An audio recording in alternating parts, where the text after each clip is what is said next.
సందీప్ రెడ్డి వంగకి సంచలనాలు సృష్టించడం కొత్తేమీ కాదు. ఇటీవల విడుదలైన యానిమల్ మూవీతో దేశవ్యాప్తంగా సంచలనం సృష్టించాడు. ఈ సినిమాకి ముందే అర్జున్ రెడ్డితో సందీప్ రెడ్డి వంగకి మంచి పేరు వచ్చింది. డైరెక్టర్ సందీప్ వంగ, విజయ్ దేవరకొండ కాంబినేషన్లో వచ్చిన అర్జున్ రెడ్డి సినిమా ఎంతటి సంచలన విజయాన్ని సాధించిన సంగతి తెలిసిందే. ఈ ఒక్క సినిమాతో విజయ్ దేవరకొండ స్టార్ హీరోగా పేరు సంపాదించాడు.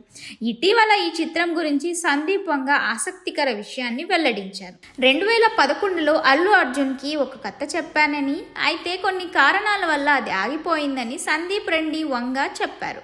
ఆ తర్వాత అర్జున్ రెడ్డి కథను రెడీ చేసుకుని బన్నీకి ముందు వినిపిద్దామనుకున్నానని, అయితే ఆయన్ను కలవడం కుదరలేదని చెప్పారు. ఆ తర్వాత స్క్రిప్ట్ను పట్టుకుని చాలామంది నిర్మాతలను కలిశానని, చివరకు ఎక్కడ కుదరకపోవడంతో తానే నిర్మించానని చెప్పారు. ఒక ఫ్రెండ్ ద్వారా తనకు విజయ్ దేవరకొండ పరిచయం అయ్యాడని, అల్లు అర్జున్ని కలవడం కుదరకపోవడంతో చివరకు విజయ్తో అర్జున్ రెడ్డి సినిమాను నిర్మించానని తెలిపారు. ఇక అల్లు అర్జున్తో 13 ఏళ్ల తర్వాత సినిమాను తీసే అవకాశం వచ్చిందని సందీప్ చెప్పారు. ప్రస్తుతం ప్రభాస్ సినిమాపై సందీప్ ఫోకస్ చేశారు.